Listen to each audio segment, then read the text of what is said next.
So, my point is to provide us, Europeans, with determination, moral guts to make the world better and more perfect.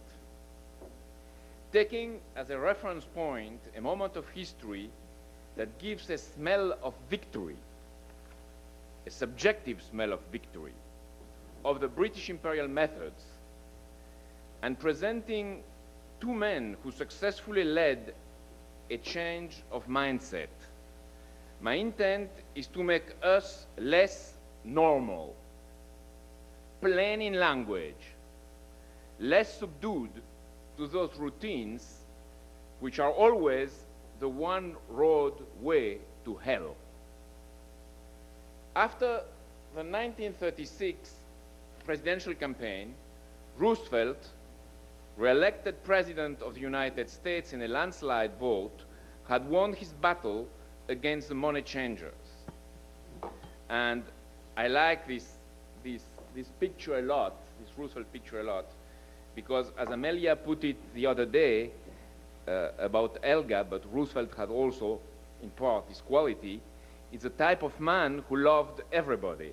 And there you have the presidential campaign, it's 32, but in 36 it was the same, with a child and a worker, the future of America and the power of labor. Next.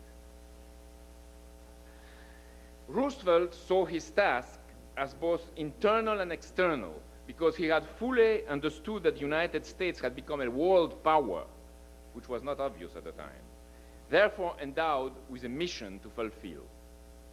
Externally, in his October 7, 1937 speech in Chicago, the famous quarantine speech, that's it, it's a quarantine speech. Already NBC is around and CBS. He suggested quarantining the law-breaking nations, just as one would quarantine sick patients in order to protect the health of the community against the spread of the disease. Summoning the disillusioned America, which after World War I had taken refuge in a policy of isolation, Roosevelt told the country that America must take a stand, and for the sake of their own future, give thought to the rest of the world. The president's enemies then called him a warmonger, and the Wall Street Journal had headlines, "Stop foreign meddling." In clear words, the voice of the oligarchy meant, stop attacking Mussolini, stop attacking Hitler, stop attacking the Japanese feudalists. Internally, Roosevelt knew that to continue his task of just social change and to face the economic mobilization against the foreign dangers, he had to clean the mess in his own party. As the 1938 congressional election approached, he decided to eliminate the conservative Democrats who were not only obstructing his reform bills, but, Roosevelt said, deliberately repudiating the very principles of progress which they had espoused in order to be elected. It was his job, said Roosevelt in 1938, to see to it that the Democratic Party and the Republican Party, it's a famous speech that Lynn often quotes, would not be merely tweedledum and tweedledee to each other. Electorally, that purge, the Roosevelt purge, was in the short term a relative failure, but it drew the line within the party, getting rid of the forces that would have meant probably defeat in the 1940 and 1944 elections, the two presidential elections that later Roosevelt won. Such a principled, far-reaching approach, encompassing internal and external policies as a one, is in absolute contrast to the petty arrangements of any of today's politicians, obviously.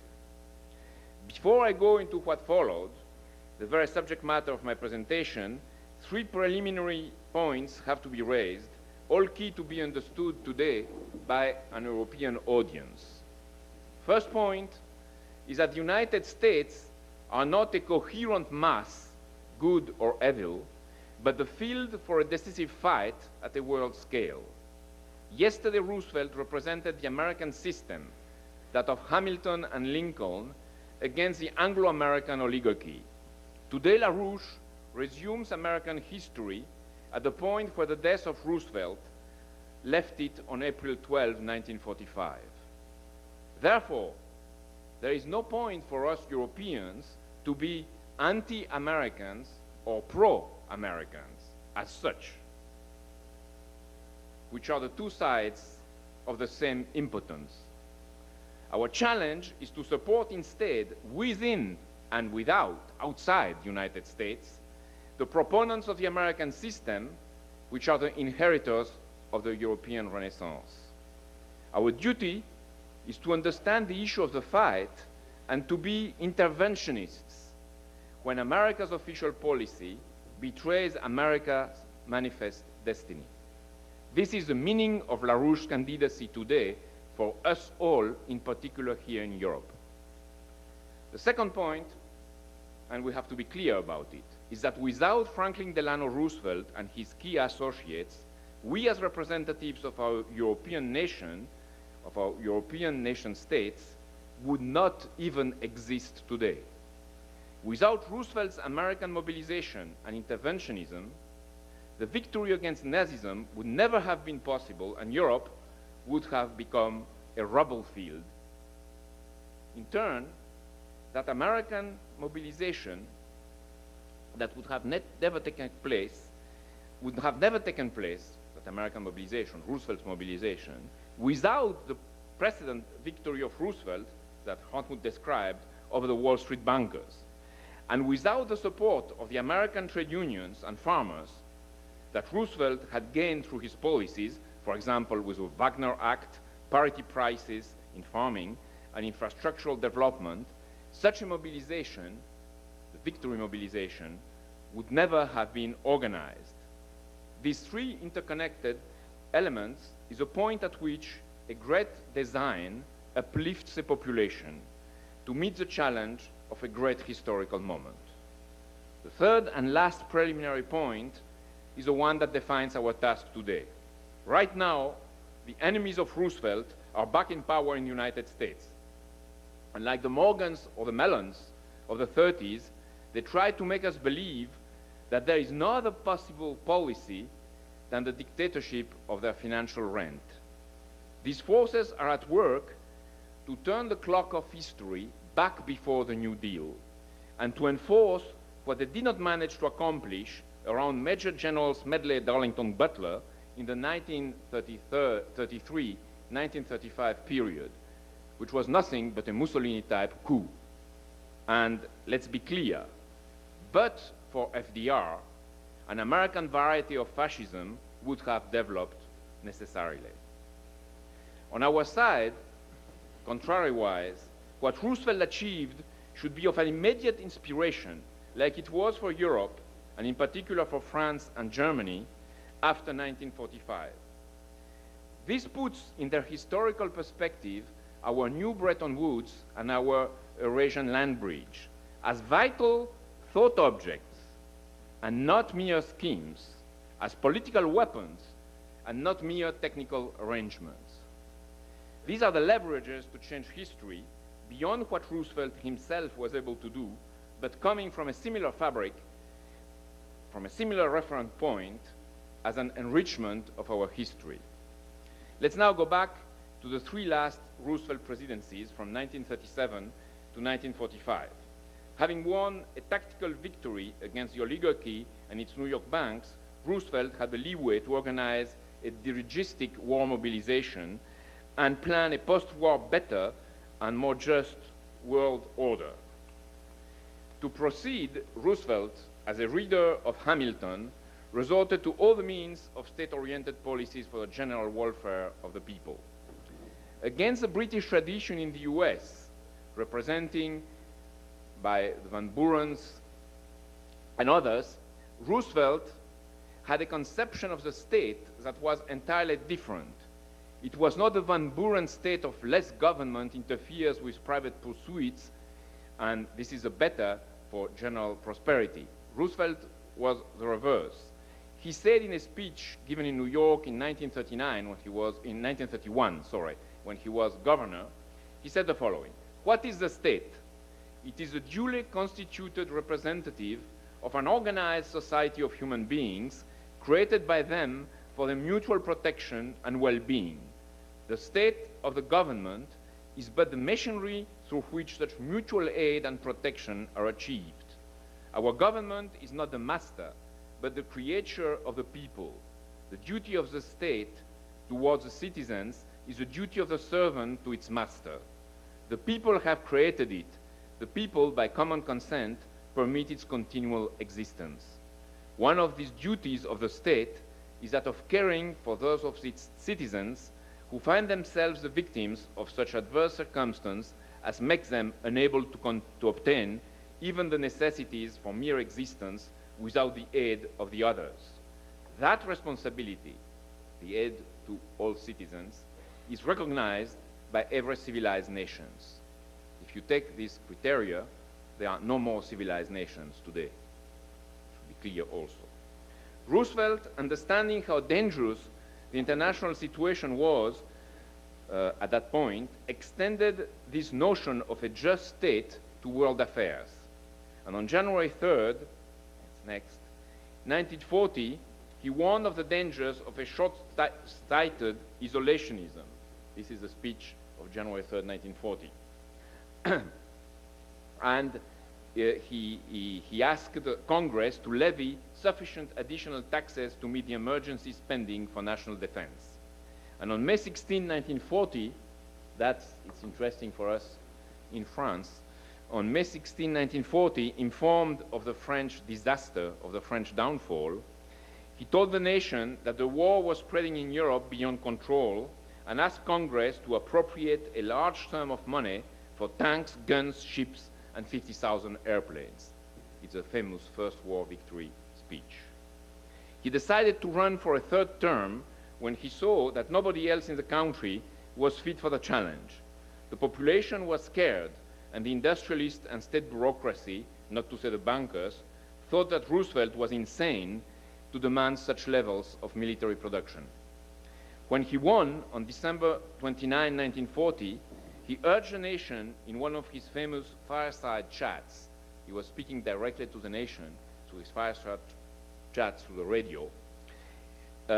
He urged the nation to help the democracies, whatever their weaknesses, in their life and death struggle against fascism. He said, there can be no appeasement with ruthlessness, and he asked for more ships, more guns, more planes, more of everything, so that the US could become the arsenal of democracy. It's a famous arsenal of democracy fight chat. On March 11, 1941, FDR was finally able to overcome the opposition of a blind Congress to sign the Land Lease Bill. It gave him unprecedented powers, and it's in next we can see this famous, no, that's not the one. That's another thing. His famous, probably it's not there. No, it's not that. Doesn't matter. He was finally able to impose the Land Lease Bill, which gave him unprecedented powers and launched a supply program which kept the Allied cause fighting on the battlefronts until the US entry turned the tide of the war. On December 7, 1941, it was Pearl Harbor, and the paradigm shift in the American population that Lyndon LaRouche so often mentions then occurred. In 1942, the 50,000 planes expected in May 1940 had been already produced. And then Roosevelt demanded that the military production be stepped up considerably. 60,000 airplanes, 40,000 tanks, and 6 million tons of merchant ships. The industrialists at the time said only one thing, aye, aye, aye. To what the president answered, the militaries of Berlin and Tokyo started this war, but the massed, angered forces of common humanity will finish it. And so it happened.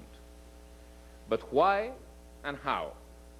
This is a victory and the history of the victory program and of a little man who was one of the great men of the past century, which now meets Roosevelt, his destiny meets Roosevelt's destiny, Jean Monnet.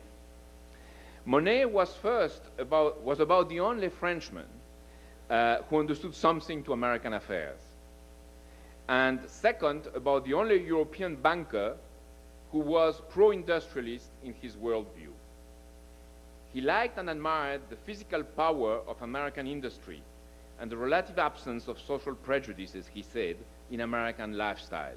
That's compared to Europe, obviously. He had a very good sense of the difference between the United States and England, and immediately understood in 1940 that the fate of Europe depended upon American policies. He jumped through his various connections, he was a man of connections, in the middle of American and British government circles to call for another policy than the extrapolation of usual schemes. FDR immediately understood the role that Monnet could play and used him as an inspirer and a rebel rouser in the American state bureaucracies. Roosevelt and Monnet both clearly understood that in periods of exception, the usual men are a terrible problem, and that short circuits should be organized to make the machine work.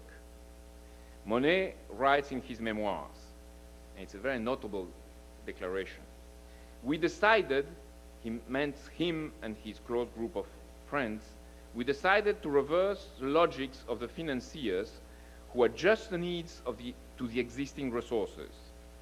Absurd logics of financiers when the needs are those of the survival of the free world. For such an undertaking, one always manages to find the adequate resources. He put the target for American military production as the one needed for the United States to win the war alone against Germany, Italy, and Japan, because for him, Great Britain appeared to him as only an element in the American scheme. On November 30, 1940, he said that the present US program was not enough for that goal and therefore should be changed. And there you have this little man, and you would see this is what I wanted to show you, is when he is with Eleanor Roosevelt before a television program.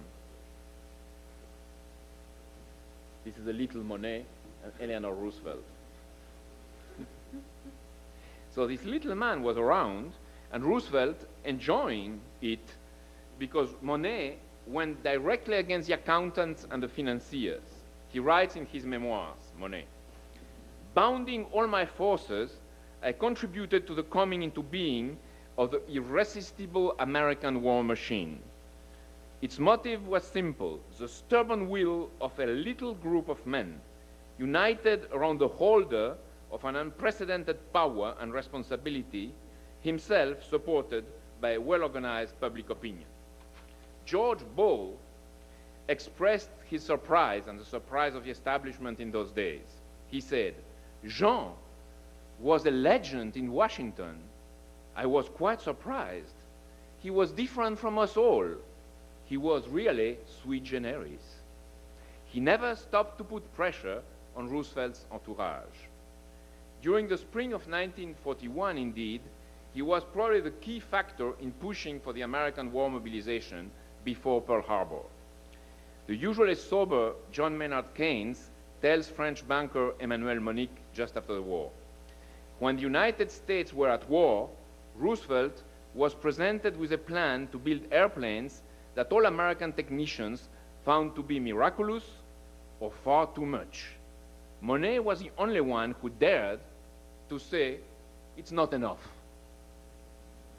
The president rallied his views. He then imposed to the American nation an effort which appeared at first impossible, which I thought impossible, says Keynes, but which was finally perfectly achieved. This key decision has probably shortened by 1 year the duration of the war, and it would have shortened it by 2 years if the British had not interfered. Keynes' judgment is confirmed by Robert Nathan, vice president of Roosevelt's Office for War Mobilization, who says that retrospectively, this is written in the end of the 40s, retrospectively, I find that Monnet's contribution has been crucial. It is Monnet who led to the conscience in the highest spheres of our government of what a war mobilization demanded. It is also Monnet that convinced Roosevelt to drop consensus methods and to delegate the presidential authority to a person whose function should be to always have a general view of the situation, checking constantly over the execution of all the programs which should fall on the diverse agencies in charge of the day-to-day decisions. He should speak, says Monnet, this person, in the name of the president and clarify doubts with the respective administrations. It's then that Roosevelt created, on January 13, 1942, the Office of War Production, headed by Donald Nelson. Monnet, as an advisor to the British Supply Council in Washington, reports Lord Roll, told us one day with his heavy French accent, so now I have to do something difficult, to imitate a French accent within a French accent. So Monnet told, and he accentuated it in a funny way, would you like to hear the president say, we will not build 2,000 planes, we will build 10,000 planes? He said that to the British. We will not build 2,000 tanks, we will build 10,000 tanks. Monnet was coming out, writes Lord Roll, Monnet was coming out of Roosevelt's office and announcing us the victory program. The message of Monnet to the British is obvious. I am FDR's man, and you better listen to me. This key role of Monnet will become all the more significant, and we'll find him again later, after Roosevelt's death as a messenger of the New Deal conceptions in post-war France and Europe. As for the American war production, it was indeed an unbelievable miracle. The 1941 victory program provided for $150 billion for the creation in 2 years of 216 divisions, of which 61 were armored divisions, together with the production of ships and airplanes in the amounts that I said. The results were impressive, beyond all expectations. For example, it took at first in 1942 6 months to produce the famous Liberty ships, the merchant ships of British concept, in American assembly lines. But by 1943, the delay was reduced to 15 days. Next. So this is very funny because it is in the Vancouver shipyards. It's not the Vancouver in Canada. It's the Vancouver in the United States. This you see on the ship 10 days. It means that a merchant ship was produced every 10 days in these Kaiser shipyards in Vancouver. It's Washington State, Vancouver. And a merchant ship was launched every 10 days and produced in 15 days, something like that. Every 3 per month and produced in 15 days. Something never met again. Other example, the Balfour cannon, for example, was assembled in less than 10 hours with untrained labor who trained on the job.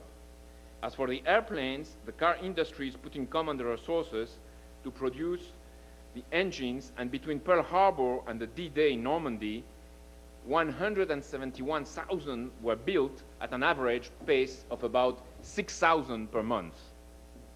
As early as 1943, it was clear that with such a war machine and the massive fight also of the Red Army, the final victory was secured. It was only a question of months. So Roosevelt began immediately to think in terms of the means to maintain the war mobilization, to reinvest in a policy for peace, and to organize a policy of mutual development among the former belligerents and beyond, for a massive world investment policy to achieve the takeoff of the developing countries freed of colonial rule. On August 10, 1941, Roosevelt had already told Churchill, I can't believe that we can fight a war against fascist slavery and at the same time not work to free people all over the world from a backward colonial policy. It is with that in mind that he conceived the original scheme of the United Nations Organization as a forum for all the peoples of the world, and a new financial and monetary order which was going to become the new Bretton Woods system, the Bretton Woods system, it was new at the time, the Bretton Woods system associated to the Marshall Plan. Earlier in January 1945, already in his annual budget message to Congress, FDR spelled about detailed plans for a $100 billion post-war infrastructure program to transform and expand the war industry into post-war civilian industry, always his key idea, and to make education, quality health care, and decent housing available to all, and as a priority to the returning GIs. On February 12, 1945, he delivered his other message to Congress, urging the ratification of the Bretton Woods Accords and outlaying his conception of the World Bank and International Monetary Fund. It was not at all his intention to promote a tool to interfere into the national sovereignty of the states, but on the contrary, to secure an economic takeoff, creating the material conditions to meet that criteria of sovereignty, to create it. The system, of course, was not perfect because it implied a privileged dollar, but at the time it was understandable because the United States had the power to develop the whole world, so a privileged dollar was understandable in those terms. It was not after when things went adrift. And his idea was not to organize a takeover, but to free the people. Roosevelt's great post-war design was indeed to put an end to the British, French, Dutch, and Portuguese colonial empires, to make of the victory over Nazism an instrument for a general liberation, and to organize a world community of interest based on infrastructural, long-term development through issuance projects, through issuance of long-term and low-interest rate credits, a sort of deferred payments system, the accomplishment of the projects allowing in the future the deferred step-by-step reimbursement of the amounts of credit that were advanced before. That's why it was, in fact, a system of deferred payments. Roosevelt's sudden death on April 15, 1945, prevented this great design to be enforced. Of it, only the Marshall Plan was left in the framework of the Bretton Woods system, but limited to Western Europe, whereas Roosevelt wanted it for the benefit of the whole world. Worse, where Roosevelt intended to rally Russia to his post-war new just order through the advantages of common development, the Marshall Plan instead was soon enrolled in the logics of the Cold War, the Churchill logics of the Cold War. Today's European leaders who blame the naivete of Roosevelt and admire the realism later shown by Churchill and Truman understand nothing to what was then at stake. And it's a big mistake. I have here, at a spread at the mass level, here I have the last issue that one of our friends in France gave me of Historia, the main magazine on French history. It's Churchill, the statesman of the century. So you have that, and that precisely now promoted. People understand nothing if they believe in that. The Roosevelt vision, as we described it, led him to respect the national sovereignty of the states and the social justice for all, while that of Roosevelt, the vision of Churchill, instead, was imperial and financial, and it was no other than that of the Anglo-American cabal based on looting and globalist one-world rule.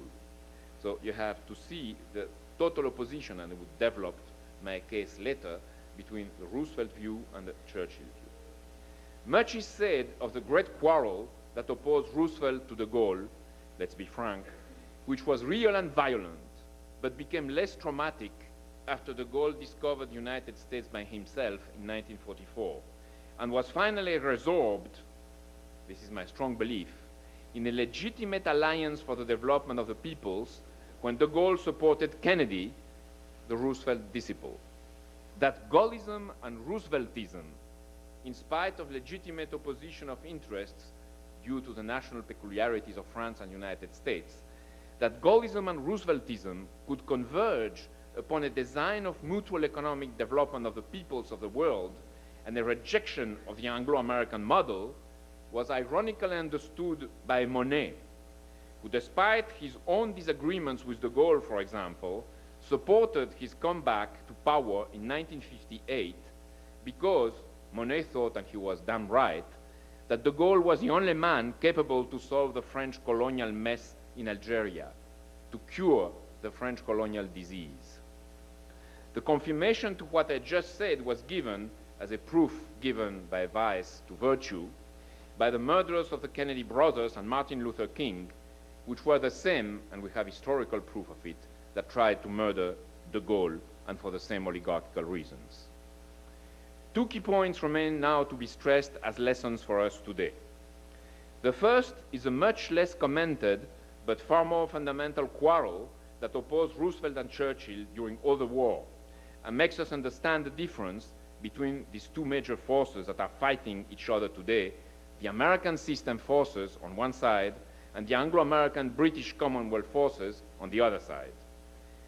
This should be clear for all Europeans, and I stress it again, unfortunately, it's not so.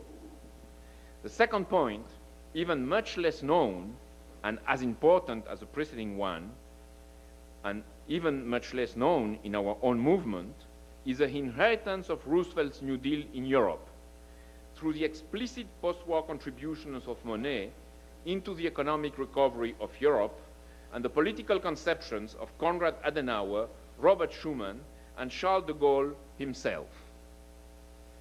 A few ghosts may not forgive me for saying that in French and American history, but it is absolutely true and represents one of the beautiful ironies of contemporary history through our common transatlantic universe in which the emergence of Lyndon LaRouche in the United States is the last lawful element, historical element.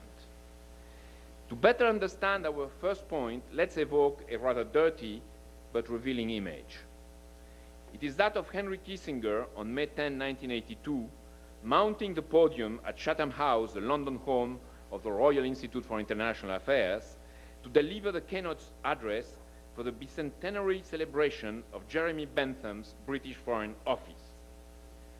Kissinger prided himself of his loyalty to the British Foreign Office on all crucial matters of post-war policies in dispute between Great Britain and the United States.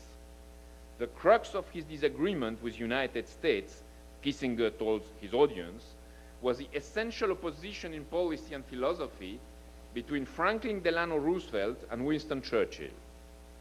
Roosevelt, Kissinger said, had condemned Churchill for being needlessly obsessed with power politics, too rigidly anti-Soviet, too colonialist in his attitude, and too little interested in building the fundamentally new international order towards which American idealism have always tended.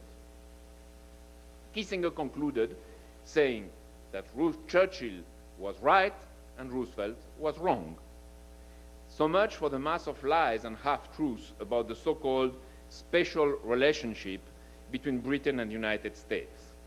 The historical evidence shows that Roosevelt entered into the military alliance with Britain with only one purpose in mind, the defeat of fascism and Nazism, but also that Roosevelt was fully committed to dismantling the British Empire. Historian Arthur Schlesinger Jr., a close collaborator of Kennedy, goes as far as stating that according to the evidence given by F.D.R.'s son Eliot in his book, As He Saw It, Roosevelt saw Great Britain and its imperial system as a far greater adversary to the United States than Russia. And that was Stalin's Russia. In any case, the wartime opposition between Roosevelt and Churchill was fierce and defines present-day history. Roosevelt, as early as in published papers before 1930, and most notably his 1928 article in the journal Foreign Affairs, stated that moral principles must govern foreign policy and that imperialist looting and gunboat policy are contrary to documents that he regarded as sacred, the American Declaration of Independence and the American Constitution. In 1936, Roosevelt further elaborated his conception, stating that we seek not merely to make government a mechanical implement, but to give to government a vibrant personal character that is very much the embodiment of human charity, the way Hartmut put it. To what Churchill commented cynically, Hartmut did not give that comment, Churchill commented cynically a few years later, Roosevelt was a man of dangerous moral sentiments. The first serious clash between Roosevelt and Churchill, as reported by Eliot, took place in Agencia, Newfoundland, on August 13 and 14, 1941, at the discussions of the famous Atlantic Charter, an 8-point declaration on democratic principles. And it's worth quoting Eliot, if even some people in this room know quite well this quote. I think that for the others, it's very important to have a precise quote from Eliot's book. So that's what Eliot reports. The British trade arrangements, he, Churchill, began heavily. Our father broke in. Yes, those empire trade agreements are a case in point. It is because of them that the people of India and Africa, of all the colonial Near East and Far East, are still as backward as they are. Churchill's neck reddened, and he crouched forward. Mr. President, England must thus propose for a moment to lose its favored position among the British dominions. The trade that has made England great should continue, and under these conditions, prescribed by England's ministers. You see, said father slowly, it is along here, it is along in here, somewhere, that there is likely to be disagreement between you, Winston, and me. I am firmly in the belief that if we are to arrive at a stable peace, it must involve the development of backward countries, backward peoples. How can this be done? It can't be done, obviously, by 18th century methods. Now, who's talking about 18th century methods? Growled Churchill. Whichever of your ministers, answered FDR, recommends a policy which takes raw materials out of a colonial country, but which returns nothing to the people of that country in consideration. 20th century methods involve bringing industries to these colonies. 20th century methods include increasing the standard of living by educating them, by bringing them sanitation, by making sure that they get a return for the raw wealth of their community. You mention India, growled Churchill again. Yes, said Roosevelt. I can't believe that we can fight a war against fascist slavery, that's a quote that I gave before, and at the same time not work to free people all over the world from a backward colonial policy. So this quite brutal exchange speaks for itself. FDR commented after, we have got to make it clear to the British from the very outset that we don't intend to be simply a good time Charlie who can be used to help the British Empire out of a tight spot and then be forgotten forever. Finally, Churchill had to bend.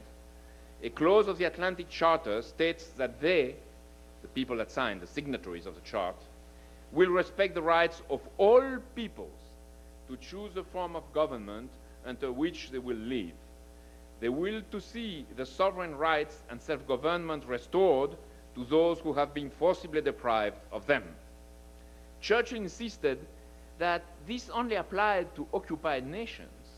Roosevelt, however, demanded the inclusion of the term all, meaning that its applicability was universal. It included all colonial peoples, and to start with, those of the British Empire. Writing in 1950, Churchill, otherwise an hypocrite, let down his guard about his true feelings.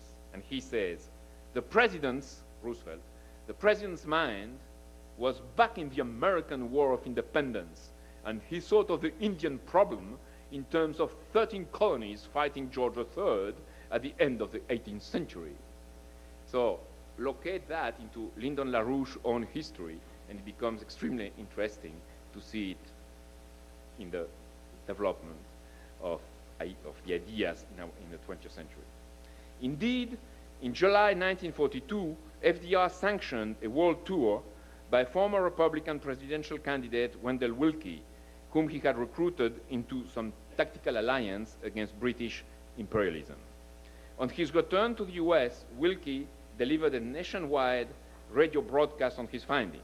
He declared, in Africa, in the Middle East, and that was a Republican of those times, in Africa, in the Middle East, throughout the Arab world, as well as in China and the whole Far East, freedom means the orderly but scheduled abolition of the colonial system. When I say that in order to have peace, this world must be free, I am only reporting that a great process has started, which no man, and certainly not Hitler, can stop. After centuries of ignorant and dull compliance, hundreds of millions of people in Eastern Europe and Asia have opened the books. Old fears no longer frighten them. They are resolved, as they must be, that there is no more place for imperialism within their own society than in the society of human nations. The big house on the hill, surrounded by the mud huts, has lost its awesome charm. That was a Wilkie speech. The next day, Roosevelt was asked at the press conference for his comment about this last section of the Wilkie speech. He answered that Wilkie had only restated a well-accepted point that the Atlantic Charter applied to all humanity.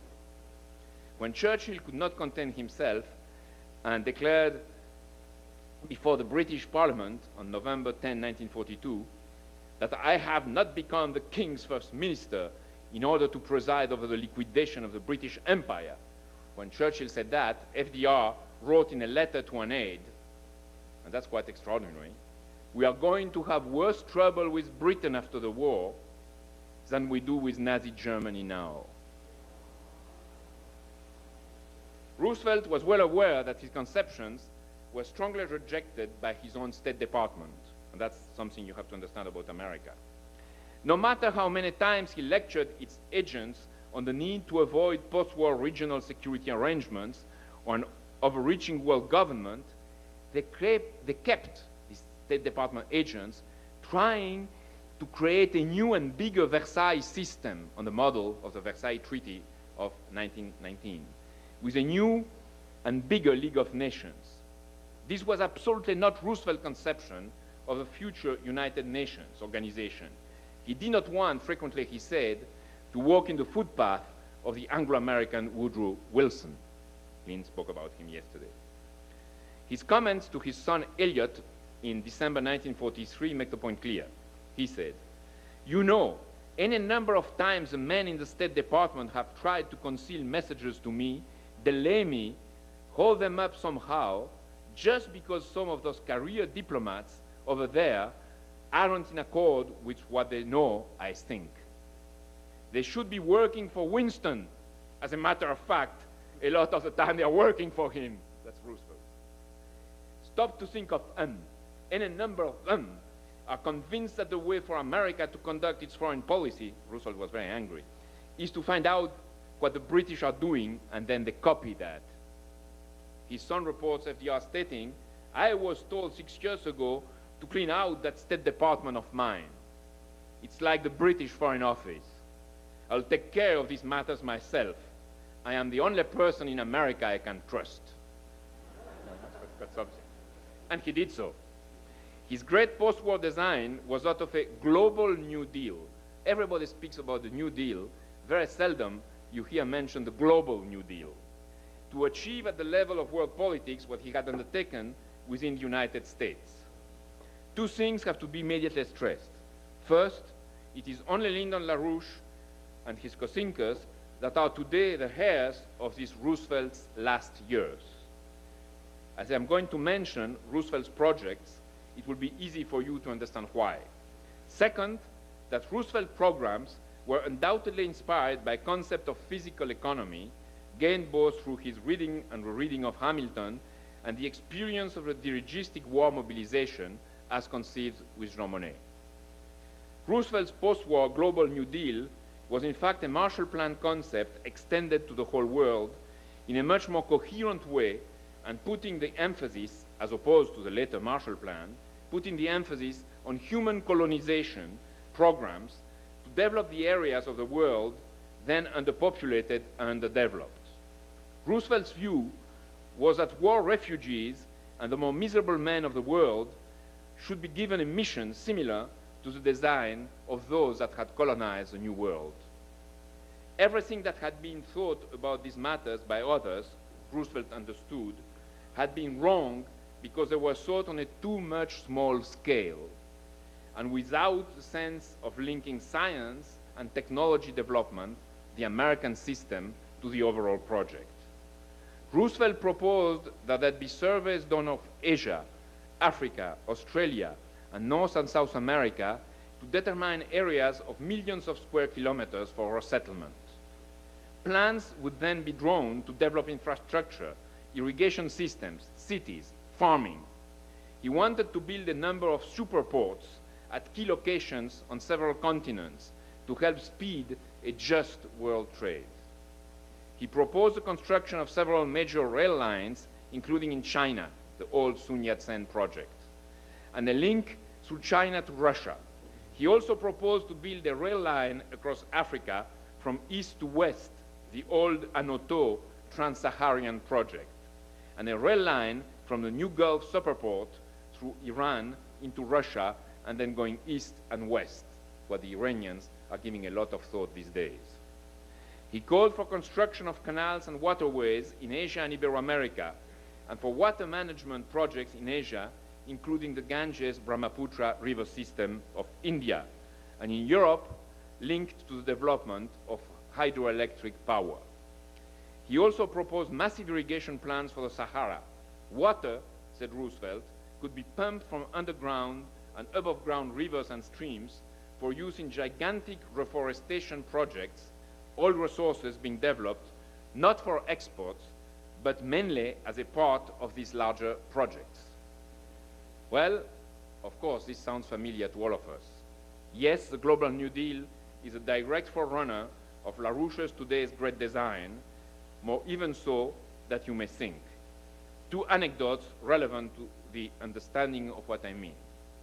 First, when Roosevelt, after Yalta, on February 1945, visited the Mideast and the Near East, he told his friend and Labor Secretary Francis Perkins, "Why the Mideast is so unstable?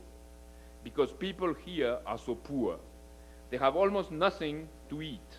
They have nothing to be normally busy about. They need supplies, and they need to find them in their very land. Only this would diminish the risks of a big explosion in these regions. See what the Jews have been doing in Palestine. They constantly invent new ways to cultivate the desert." He stopped to think a bit and then went on. "When I'm going to be no more president, and this bloody war is at last going to be finished, I think that we may head to the Mideast with Eleanor to see if we could set some firm, such as the Tennessee Valley Authority, and do something for these countries." The concept of a common purpose, of peace development through a common purpose, is fully there. Second anecdote. Perkins reports the following dialogue between FDR and a pretentious journalist of those days. They were not so bad as today, but they were quite bad already. So that's a dialogue. "Are you a communist, Mr. President?" "No." "Are you then in favor of capitalism?" "No." "Are you a socialist?" "No." The young man, who had his notes on his laps, looked at the notes and said, "But then, what's your philosophy?" "My philosophy," said Roosevelt, "I am a Christian and a Democrat, and I prove it through my acts. That's all." So, interesting. After Roosevelt was reelected for a fourth term in 1944 and used the election campaign to educate Americans about their special responsibility in the creation of the post-war world, the British and the Wall Street bankers did not like it at all. Republican candidate Dewey, how do you pronounce it? Dewey, who was controlled by John Foster Dulles, whose personal characteristic was to be probably worse than his brother Alan, Thomas Dewey claimed that Roosevelt and the New Deal apparatus were responsible for his economic proposals were communist. They were Reds. The British sent emissaries to check if the situation was really as bad as they feared. That is, as good British oligarchical financiers know, they wanted to debrief FDR on his plans to finance the projects, because if he had managed to do that, there was no way for the British to survive. At the Pacific War Council in Washington, FDR said that he wanted to create low-interest credits for projects and programs and wanted to work toward a coordinated plan to eliminate the interest rate problem completely. He proposed that steps be taken by governments to bring this about. It was his conception of a Bretton Woods system. Lord Halifax, the British ambassador to Washington, already made apoplectic with a plan to bring several million Chinese to Australia, then sensed that something bigger than the Chinese in Australia was at stake. He questioned Roosevelt how such a broad plan could be only for the Pacific. The president, he warned, was proposing major changes that would have impacts on the rest of the financial world, including, for his own country, Britain. Roosevelt replied soberly, "So be it." Then Halifax asked what serious economic experts thought of such radical ideas. Roosevelt said politely that he welcomed ideas of everyone, including the people around this table. He stated then that cooperative allies did not need to be or need experts to make their plan work. When Halifax expressed his mute dislike for such a bad taste, Roosevelt added, "I realize that the experts would probably attack this proposition, my proposition, Roosevelt's proposition, with enthusiasm. However, I have come to realize that nearly all taught me in college by the experts has been proved damnably wrong." So that's Roosevelt. But Roosevelt, overworked and overtired, died of a massive cerebral hemorrhage on April 12, 1945. On his last days, he was working on a plan, and for those among us that have memories, it is very interesting, on a plan which he had preliminarily dubbed Food for Peace, which involved the unleashing of American agriculture to feed the world while deploying American technology to make the hungry nation's food self-sufficient. On the day of his death, a Chicago banker sighed with relief. "Thanks God, that's over." But the majority of the American population felt like a young soldier who stood before the White House repeating, "I felt as if I knew him." So there's this personal relation between the president and the people. This was very intense and was a base for this change, for this mindset change in the country. Churchill did know that Roosevelt's health was deteriorating through reports of his own personal physician who was in the United States. It is certainly the case that he deliberately caused strain and helped to wear Roosevelt through his personal insistence on 2 summits in Canada during the height of the 1944 presidential campaign. Roosevelt was really worn out at that point. And his delay, Churchill's delay, of the proposed summit with Stalin until it required a precarious 12,000-mile midwinter trip to Yalta. So no doubt that Churchill did not try to arrange the health of Roosevelt. That's clear, and as mean as Churchill was, it's clear that he tried to have Roosevelt disappearing from the stage as early as possible. In any case, as soon as Roosevelt was buried, the British oligarchs and the Wall Street establishment did everything to throw away his plans and programs. The United Nations were soon taken over by a pack of British agents. Stalin's paranoia was worked upon and the conditions for the Cold War established. Truman was induced to throw the 2 atomic bombs over Japan to scare any opponents of the New World Order. MAD was imposed upon fearful populations, and the British, French, Dutch, and Portuguese colonies were not freed. The Imperial British flags went back up. The Marshall Plan was reduced to a scheme to reconstruct Western Europe as a buffer against Soviet Russia and not extended to the South. Worst of all, the legend of a weak Roosevelt, swallowed by people including like de Gaulle, the legend of a weak Roosevelt who at Yalta had sold out Poland, Hungary, Romania, and China down the river with no respect for the nation states was spread by the British themselves, held by the Harrimans and the Dulles, while in fact it was Churchill who had cynically started a 2 empires game with Stalin to keep his own. It is only today that we have a clear chance to reverse that disaster and go back to what Roosevelt intended. It is the old idea of peace through mutual development in Europe and at a world scale. It was first the attempt of Sergei Witte, Emile Rathenau, and the Gabriel Hanotaux, some of the Gambetta circles in France, at the end of the 19th century. And second, and less known, that of Albert Thomas and Walter Rathenau at the end of World War I. The idea to mobilize the means of a dirigistic economy set up for war in order to secure post-war peace through great civilian projects. Third, it was Roosevelt, and now it is up to us to succeed at the point where those predecessors left history. Lyndon LaRouche is the man carrying the torch with our strategy to make of the financial crash a leverage and an eye-opener to go politically beyond, far beyond our predecessors.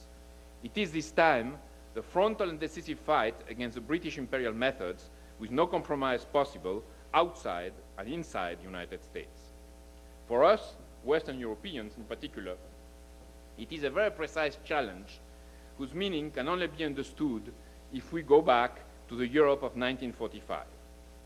Because it is then that what was left of the Roosevelt drive came back to us in Europe, endowing us with a unique responsibility for which the hour of truth is coming now, today.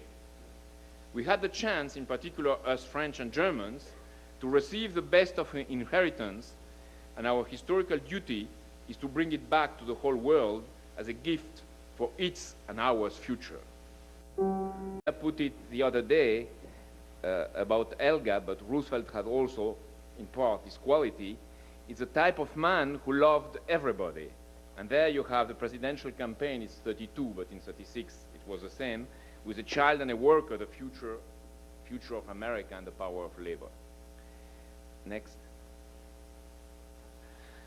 Roosevelt saw his task as both internal and external, because he had fully understood that the United States had become a world power, which was not obvious at the time, therefore endowed with a mission to fulfill.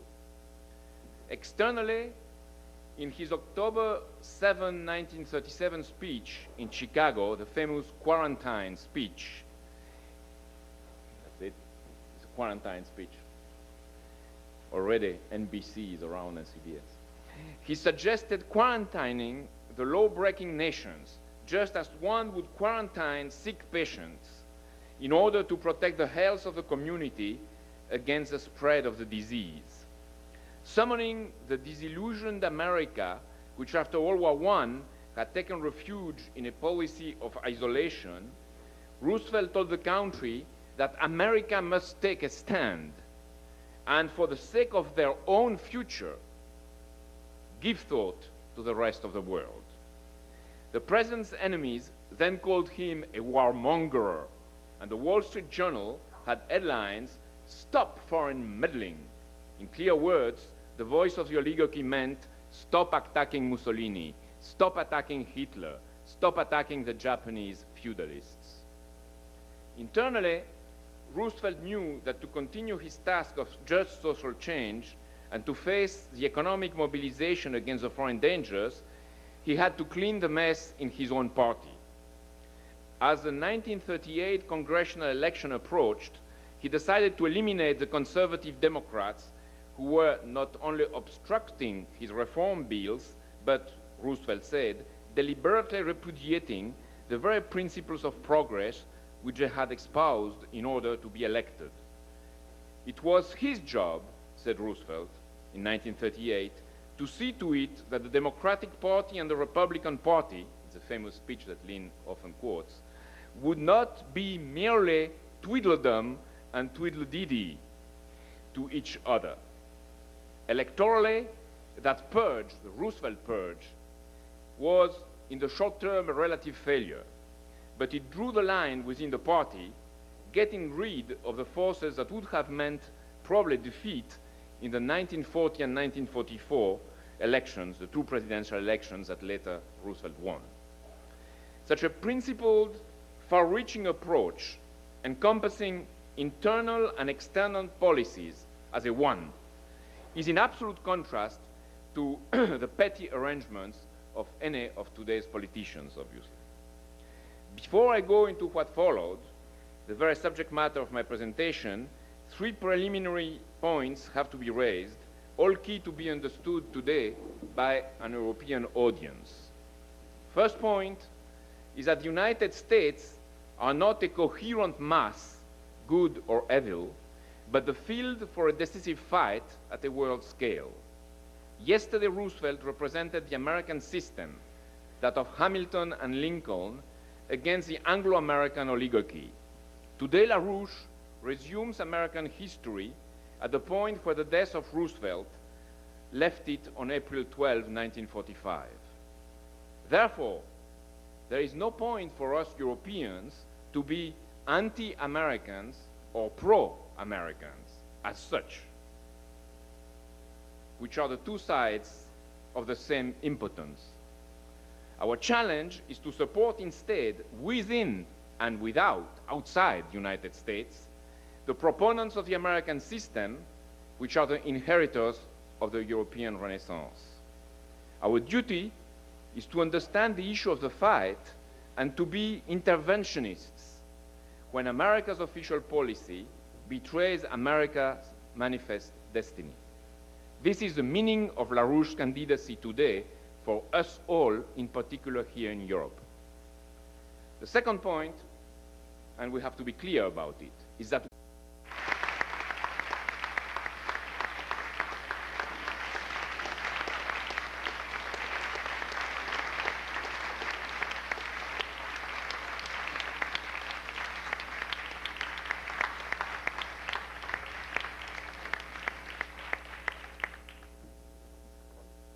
so, my point is to provide us, Europeans, with determination, moral guts to make the world better and more perfect. Taking as a reference point a moment of history that gives a smell of victory, a subjective smell of victory, of the British imperial methods, and presenting 2 men who successfully led a change of mindset. My intent is to make us less normal, plain in language, less subdued to those routines which are always the one road way to hell. After the 1936 presidential campaign, Roosevelt, re-elected President of the United States in a landslide vote, had won his battle against the money changers. And I like this picture a lot, this Roosevelt picture a lot, because as Amelia, without Franklin Delano Roosevelt and his key associates, we as representatives of our European nation, states, would not even exist today. Without Roosevelt's American mobilization and interventionism, the victory against Nazism would never have been possible, and Europe would have become a rubble field. In turn, that American mobilization that would have never taken place, that American mobilization, Roosevelt's mobilization, without the precedent victory of Roosevelt that Hartmut described over the Wall Street bankers, and without the support of the American trade unions and farmers that Roosevelt had gained through his policies, for example, with the Wagner Act, parity prices in farming, and infrastructural development, such a mobilization, the victory mobilization, would never have been organized. These 3 interconnected elements is a point at which a great design uplifts a population to meet the challenge of a great historical moment. The third and last preliminary point is the one that defines our task today. Right now, the enemies of Roosevelt are back in power in the United States. And like the Morgans or the Mellons of the 30s, they try to make us believe that there is no other possible policy than the dictatorship